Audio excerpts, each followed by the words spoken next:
स्वागत है प्रिय छात्रों। बीएससी एग्रीकल्चर फिफ्थ सेमेस्टर का इलेक्टिव कोर्स इलेक्ट एग्रॉन 311 कृषि कचरे का प्रबंधन यूनिट 3 का पहला लेक्चर हम आपको दे चुके हैं, वर्मी कंपोस्टिंग। ये हम यूनिट 3 का दूसरा लेक्चर हम आज आपको देने जा रहे हैं। ये है earthworms used for vermi composting. आप हमारा पिछला लेक्चर याद कीजिए जिसमें हमने आपको बताया था वर्मी कंपोस्टिंग कृषि कचरे का प्रबंधन का एक तरीका यह भी है, क्योंकि कृषि कचरे का प्रबंधन के जो तरीके हमने आपको बताए थे, एरोबिक डिकम्पोजिशन, एनारोबिक डिकम्पोजिशन, उसके बाद हमने पिछले लेक्चर में आपको एक वर्मी कंपोस्ट बताया। तो कृषि कचरे का प्रबंधन इस प्रकार से किया जाता है कि कृषि कचरे का निस्तारण भी हो जाता है, और कृषि कचरे का निस्तारण होने के बाद हमको जो एक अंतिम उत्पाद मिलता है उसको हम बोलते हैं वर्मी कंपोस्ट। तो पिछले लेक्चर में हमने आपको बताया वर्मी कंपोस्ट क्या होता है। वर्मी कंपोस्ट वर्म्स के द्वारा बनाया जाता है, ये हमने आपको बताया। तो वर्म्स के द्वारा जब बनाया जाता है इसलिए उसको वर्मी कंपोस्ट कहते हैं। तो हमने बताया कि कुछ एजेंट हैं, कुछ ऐसे वर्म्स हैं जो इस प्रक्रिया को करते हैं। तो इस प्रक्रिया को जब वो वर्म्स जो केचुए हैं इस प्रक्रिया को करते हैं तो उस प्रक्रिया को हम बोलते हैं वर्मी कंपोस्टिंग। और उस प्रक्रिया को करने के लिए जो एजेंट हैं उनको वो हैं अर्थवर्म्स, यानी कि केचुआ। तो अब वो कौन कौन से केचुए हैं जो ये वर्मी कंपोस्टिंग की प्रक्रिया करते हैं, उनका क्या महत्व है, वो कैसे अपना जीवन यापन करते हैं, इन चीज़ों को हम यहाँ आज इस लेक्चर में समझेंगे। ये समझना इसलिए भी ज़रूरी है क्योंकि हमें केचुए का प्रयोग करना है कृषि कचरे का निस्तारण के लिए। कृषि कचरे का निस्तारण जब हम केचुए के प्रयोग से करेंगे तो हमको वर्मी कंपोस्ट भी मिलता है, जो कि हमारे लिए फ़ायदेमंद है। चूँकि वर्मी कंपोस्ट इतने फ़ायदे की चीज़ है तो अच्छा हो कि हम केचुए के माध्यम से कृषि कचरे का निस्तारण करें, वर्मी कंपोस्ट प्राप्त होगा। लेकिन केचुए के माध्यम से जब हम वर्मी कंपोस्ट का निस्तारण करने जाएंगे तो केचुए को कैसे हैंडल करें, ये जानने के लिए केचुआ क्या होता है, कैसा होता है, उसको क्या पसंद है, क्या नहीं पसंद है, ये चीज़ हमें जानना जरूरी है। तो आज के इस लेक्चर में जो बातें हम आपको बताने वाले हैं, तो आज के इस लेक्चर में हम आपको पहले बताएंगे इंट्रोडक्शन टू अर्थवर्म। हम केचुए से आपका परिचय कराएंगे, हम आपको बताएंगे केचुआ क्या होता है, कैसा होता है, उसकी बॉडी कैसी होती है, उसका जो शरीर है केचुए का वो कैसा होता है, और जो हमें वर्मी कंपोस्टिंग करनी है उसके लिए हमें कौन कौन से केचुए का इस्तेमाल करना है। यहाँ पर हमको यह समझना भी ज़रूरी है कि ये केचुए कैसे रहते हैं, क्या खाते हैं, इन्हें कैसा तापमान पसंद है, क्या नहीं पसंद है, वो चीज़ें हम उपलब्ध कराएंगे तो जाहिर है हम केचुए पाल पाएंगे। तो ये चीज़ें जानना ज़रूरी हो जाता है। और केचुए पालना क्यों इतना ज़रूरी है, क्योंकि केचुए का कृषि के ऊपर बहुत सारा लाभकारी प्रभाव है, जिसके कारण केचुए को किसान का मित्र होने का सम्मान मिलता है। केचुए को किसान का मित्र कहा जाता है। तो केचुए को किसान का मित्र क्यों कहा जाता है, हम आपको ये बताएंगे। केचुए का मिट्टी के ऊपर और कृषि के ऊपर क्या लाभकारी प्रभाव है, उसको भी आज के ही इस लेक्चर में हम समझेंगे। और जो सस्टेनेबल एग्रीकल्चर की हम बात करते हैं उसमें बहुत सारी प्रक्रियाएं हैं, केचुए का उसमें होना बहुत आवश्यक है। केचुआ है तो हम मान सकते हैं कि आप सिर्फ केचुआ पालिए और केचुए की चिंता करिए, बाकी सस्टेनेबल एग्रीकल्चर की चिंता केचुआ अपने आप कर लेगा। वो कैसे कर लेगा उस चीज़ को भी हम यहाँ पर आपको आज इस लेक्चर में बताएंगे। तो शुरुआत करते हैं केचुआ को समझने से। केचुआ टेरेस्ट्रियल इनवर्टिब्रेट्स है। टेरेस्ट्रियल का मतलब होता है जो पूरे विश्व में सब जगह मौजूद है। तो यहाँ पर यह बात समझ में आ गई कि ऐसा नहीं केचुआ भारत में ही मिलता है। केचुआ विश्व के सभी देशों में सब जगह केचुआ मिलता है। इनवर्टिब्रेट्स इसको हम बोलते हैं केचुए को। एक जानवर है केचुआ, हम लोग भी एक जानवर हैं। अंतर क्या है, दो तरह के जानवर होते हैं, एक होती है वर्टिब्रेट्स, एक होते हैं इनवर्टिब्रेट्स। वर्टिब्रेट्स मतलब जिसके अंदर वर्टिब्रल कॉलम होती है। वर्टिब्रल कॉलम क्या है, एक प्रकार की हड्डी है, हम बोलते हैं उसे बैकबोन। तो जिन जानवरों में बैकबोन होती है उनको बोलते हैं वर्टिब्रेट्स, जैसे हम लोग के अंदर है। केचुए के अंदर नहीं होती है। तो केचुआ हो जाता है इनवर्टिब्रेट्स, इसके अंदर बैकबोन नहीं होती है। तो ये एक बैकबोन रहित जानवर विश्व में सभी जगह पाए जाने वाला जानवर है। जूलॉजी के अंदर एक क्लास है ओलिगोचीटा, उस क्लास के अंदर ये आता है। ये एक सिलेंड्रिकल और सेगमेंटेड, देखिए ये पूरा एक नली नुमा जानवर है और इसका शरीर कई खंडों में से बना हुआ है, बहुत सारे खंड हैं तो इसको सेगमेंटेड बोलते हैं। हर खंड से मिलके इसका शरीर बनता है। तो पूरे विश्व में केचुए की 3000 से ज़्यादा प्रजातियां मिलती हैं। ये 3000 से ज़्यादा प्रजातियां सारी भारत में उपलब्ध नहीं है। भारत खुद में ही सिर्फ भारत के अंदर 500 से ज़्यादा प्रजातियां केचुए की उपलब्ध है। तो 500 से ज़्यादा प्रजाति केचुए की भारत में उपलब्ध है। लगभग सब मोटे तौर पे एक जैसी ही है, सबका जीवन यापन भी एक जैसा ही है। पर जब हम कृषि कचरे का प्रबंधन करने की बात करते हैं तो हमें ऐसी प्रजाति चाहिए जो तेज़ी से इस कृषि कचरे को ह्यूमस में या वर्मी कंपोस्ट में बदल सके। तो वो कौन कौन सी प्रजातियां हैं जिनका हम इस्तेमाल वर्मी कंपोस्टिंग में करते हैं, उसको हम आगे के स्लाइड में देखेंगे। केचुआ किस प्रकार का जानवर है? केचुआ कोल्ड ब्लडेड एनिमल है। दो तरह के जानवर, इसको वार्म ब्लड और कोल्ड ब्लड बोलते हैं। इसको हिंदी में बोलते हैं समतापी और असमतापी।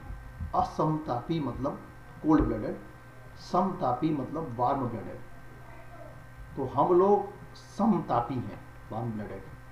समतापी मीन्स हमारा तापमान एक समान बना रहता है। कैसे बना रहता है एक समान? बुखार आने पर होता है। तो एक समान कैसे बुखार आना, तो ये अलग प्रक्रिया है, क्योंकि जब बाहरी किसी शत्रु का हमारे ऊपर हमला होता है, जैसे किसी बैक्टीरिया ने हमारे ऊपर हमला किया बाहर से, तो बैक्टीरिया हमें बीमार करने की कोशिश करेगा।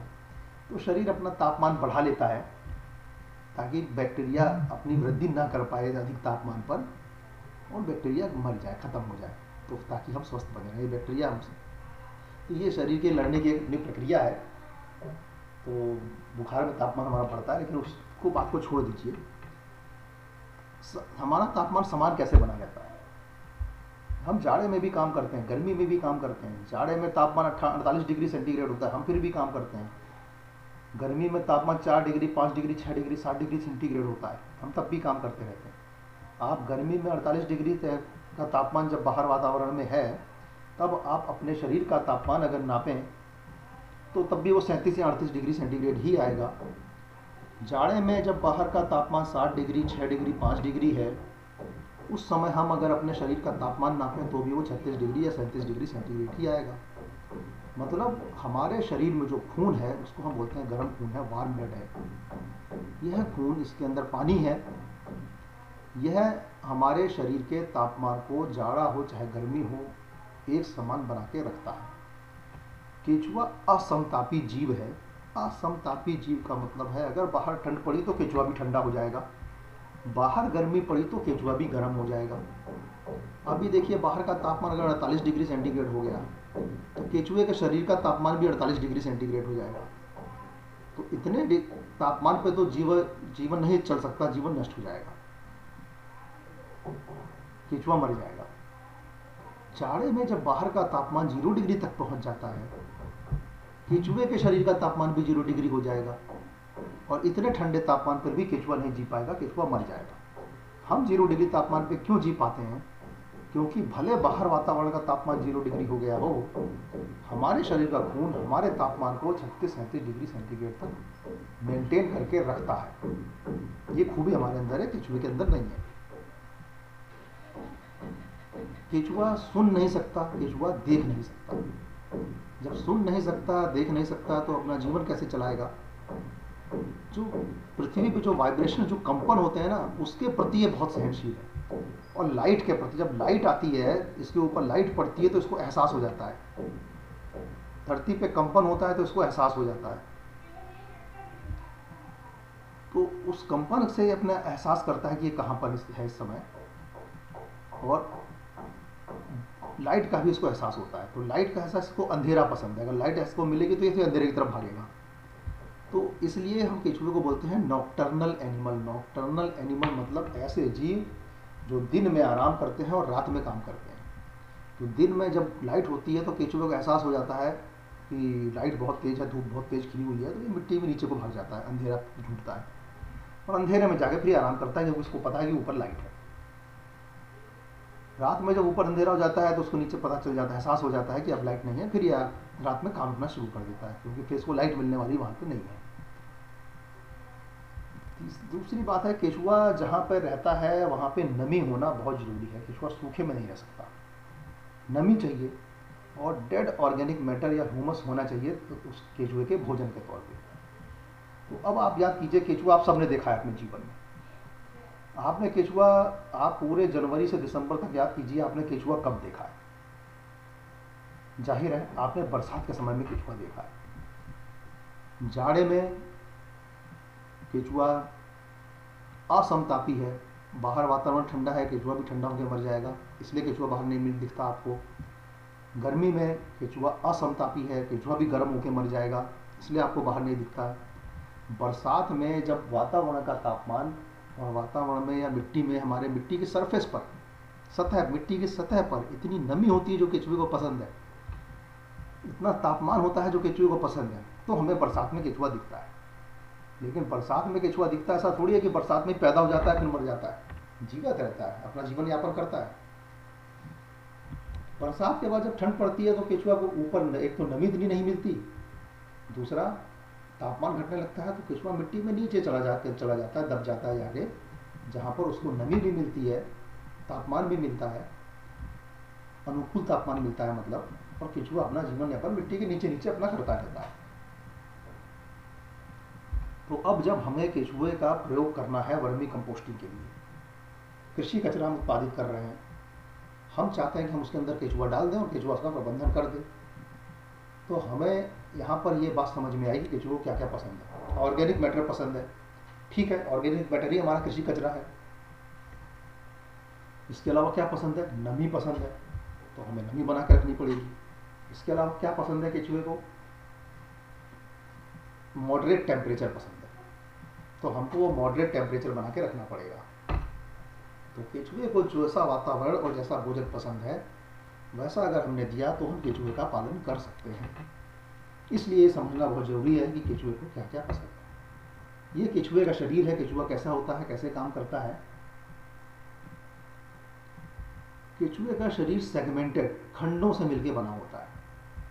ये आगे इसका मुंह है, इसको बोलते हैं एंटेरियर, पीछे इसका एनस है, इसको बोलते हैं पोस्टेरियर, बीच में जो एक प्लेट मिलती है केचुए के शरीर पर उसको बोलते हैं क्लाइटेनम, और इसके एक एक खंड को बोलते हैं सेगमेंट। केचुआ मुंह से भोजन करेगा और एनस से एक्सक्रीटा, मल निकालेगा, मल त्याग करेगा। इस बीच ये पूरा भोजन केचुए की एलिमेंट्री कैनाल, उसके पाचन तंत्र में से होकर गुजरेगा। तो अब देखिए, केचुआ एक सिलेंड्रिकल बॉडी है, लंबी नली के आकार का है, तो इसके अंदर जो पाचन तंत्र है वो एक नली नुमा होता है, पूरा नली है इसके अंदर, वही पाचन तंत्र है। केचुए का जो पाचन तंत्र है वो पहले सेगमेंट से लेकर आखिरी सेगमेंट तक सभी सेगमेंट में मौजूद है। पहले सेगमेंट से लेकर आखिरी सेगमेंट तक की एक नली है जो केचुए का पाचन तंत्र है। तो जो केचुआ यहाँ से खाना खाता है, हमारा कृषि कचरा, वो नली में धीरे धीरे पास होता जाएगा, पीछे तक बहता जाएगा और धीरे धीरे पचता भी जाएगा। पचने के बाद, खाना पचाने के बाद केचुए को जो यूज़ करना है वो करेगा। बाकी जो पाचन तंत्र में जो रस वगैरह बनते हैं खाना पचाने के लिए, वो सब भी इसके मल के साथ मिल जाते हैं, और ये जो केचुआ मल त्याग करता है वो हमारी खेती के लिए बहुत महत्वपूर्ण होता है। इस प्रकार से केचुआ काम करता है। मैंने आपको बताया भारत के अंदर 500 से ज़्यादा प्रजातियां केचुए की पाई जाती हैं। काम मोटे तौर पर सब ऐसे ही करती हैं, और कोई थोड़ा धीरे काम करता है, कोई तेज करता है, कोई किसी प्रकार का कृषि कचरा खाता है, कोई किसी प्रकार का। तो कुछ केचुए ऐसे हैं जो मिट्टी खा लेते हैं, सीधे मिट्टी खा के जीते हैं। तो वैसे केचुए खेती के लिए उतने लाभप्रद नहीं है, कृषि कचरा प्रबंधन के लिए उतने लाभप्रद नहीं है। कुछ केचुए ऐसे हैं जो हमारा कृषि कचरा, जो हमारा कॉम्प्लेक्स ऑर्गेनिक मैटर, जटिल अवस्था में जो हमारा कार्बनिक पदार्थ है उसको नहीं खाते हैं, एक बार वो सरल अवस्था में बदल गया फिर खाते हैं। तो 500 प्रजातियों में से जो प्रजातियां हमारे काम की हैं वो हमने यहाँ पे आपको लिख के बताई हैं। ईसेनिया एंडेरी, ईसेनिया फैटिडा, यूड्रिलस यूजेनिया, लैम्पिटो मोरिटी, लुम्ब्रिकस रूबेलस, मेटाफायर पोस्थुमा, पेरियोनिक्स एक्सकवेटस, पॉलीफेरिटिमा इलोंगाटा, ये जो केचुए की प्रजातियां हैं, यही इतनी ही प्रजातियां कृषि कचरा प्रबंधन में वर्मी कंपोस्ट इस्तेमाल करने के लिए इनका प्रयोग किया जाता है।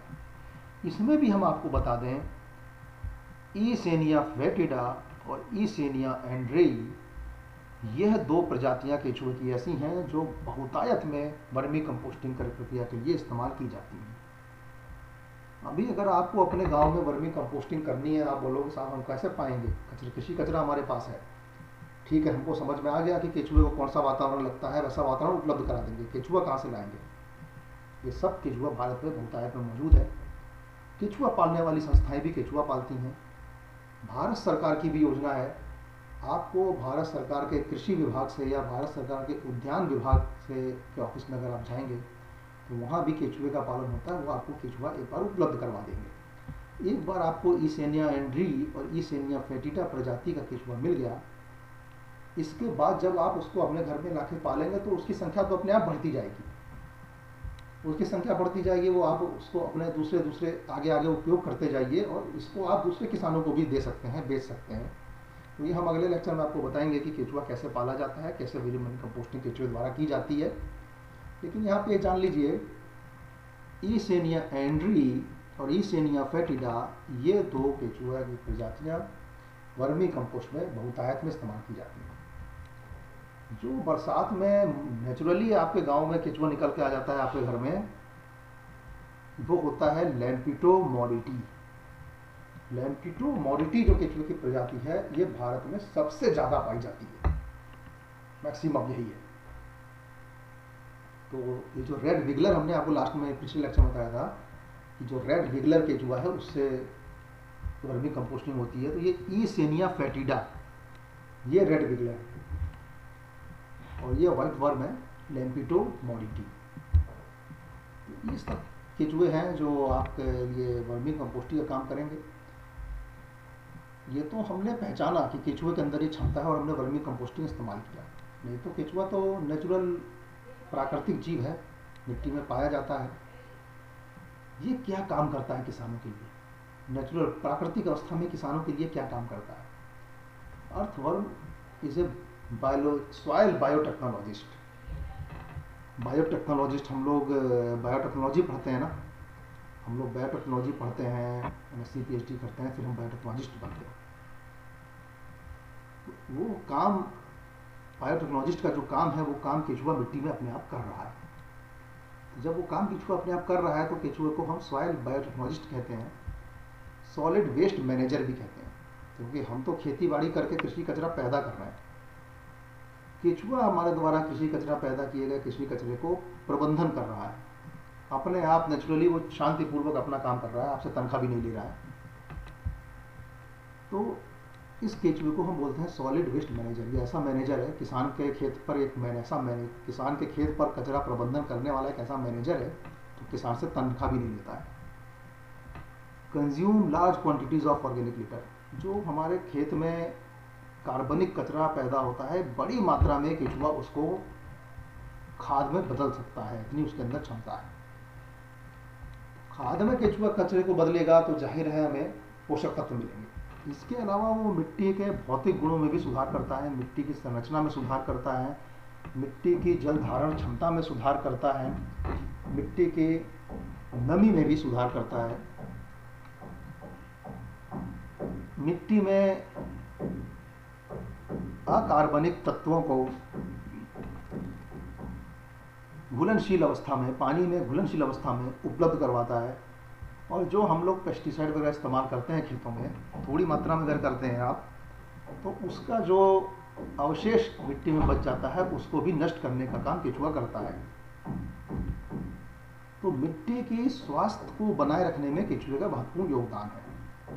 तो इसलिए, क्योंकि देखिए किसान के लिए वो इतना बड़ा काम कर रहा है बिना तनख्वाह लिए, तो किसान का दोस्त ही हुआ ना, इसलिए बोलते हैं कि केचुआ किसान का बहुत अच्छा मित्र है।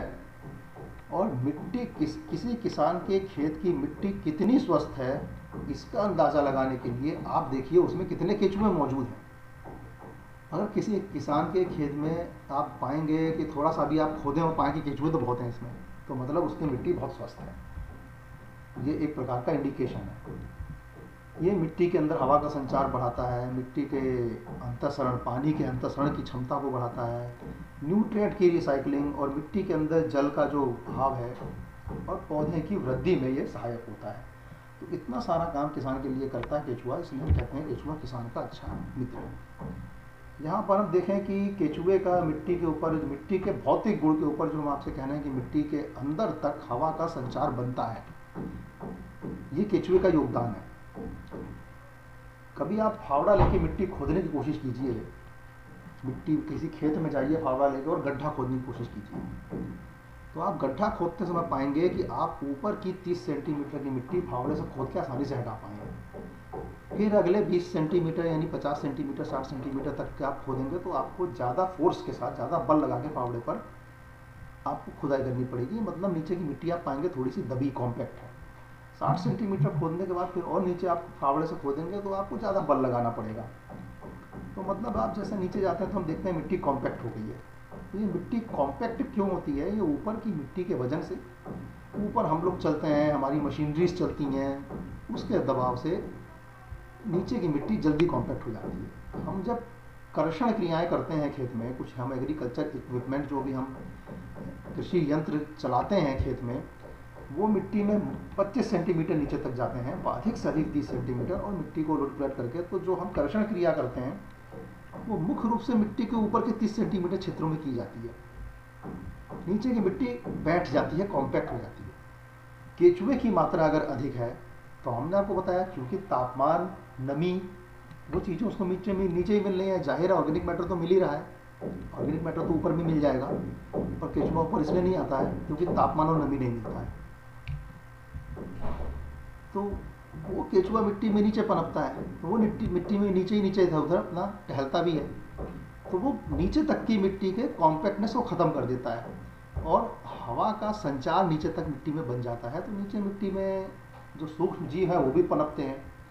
तो मिट्टी का पूरा एक प्रोफाइल जो है ना, वो हमारे को मिट्टी का स्वस्थ प्रोफाइल मिलता है। ये किसान के लिए बहुत बड़ा योगदान है। तो क्या क्या काम करता है? एक तो हमने न्यूट्रिएंट की बात की कि इसके अंदर जो वोलेटाइल सॉलिड है वो कम है, अधिक नाइट्रोजन, अधिक फास्फोरस और अधिक पोटाश है, और ये ईजिली अवेलेबल है क्योंकि ये घुलनशील अवस्था में है, तो ये पौधों को आसानी से उपलब्ध हो जाती है। इसके अलावा केचुए के मल त्याग करने में, मल के साथ कुछ विटामिन बी और विटामिन डी भी निकलता है, जिससे कि हमारी मिट्टी स्वस्थ होती है। और ये विटामिन डी और बी जो सरल अवस्था में मिलता है, ये भी पौधों की वृद्धि के लिए आवश्यक है। ये जो केचुए का मल त्याग होता है, ये इसमें ह्यूमिक एसिड की मात्रा ज़्यादा है। तो जब इसमें ह्यूमिक एसिड है तो, और इसके अंदर कुछ ग्रोथ हार्मोन्स भी हैं, तो ये वर्मी कास्ट जो है ये पीएच को, मिट्टी के पीएच को भी बना के रखता है।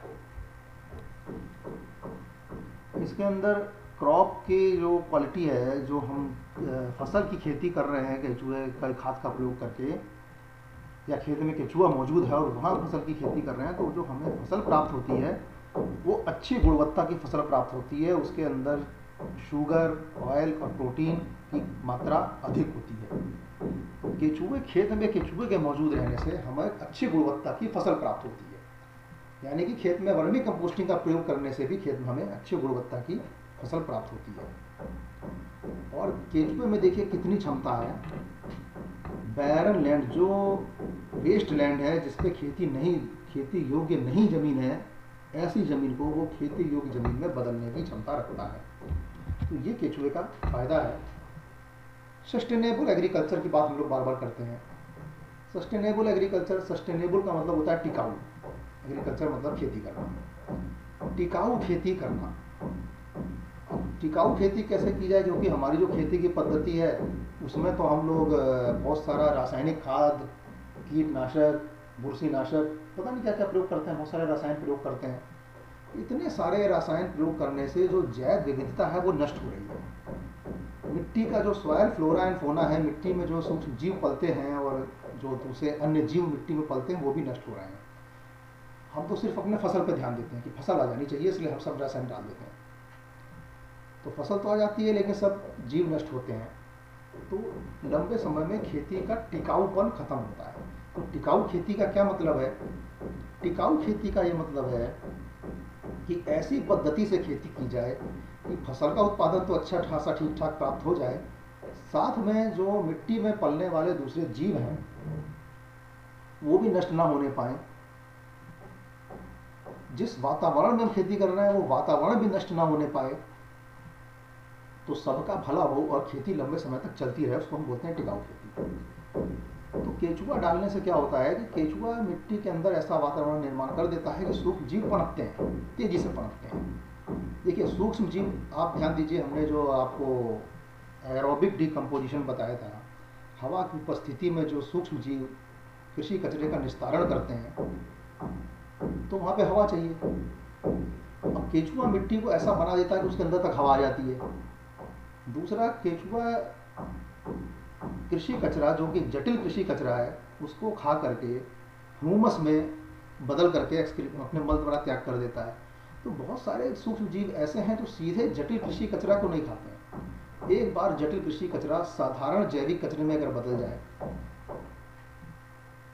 तो फिर वो सूक्ष्म जीव उसके ऊपर काम करते हैं और उसको अकार्बनिक घुलनशील तत्व में बदल देते हैं।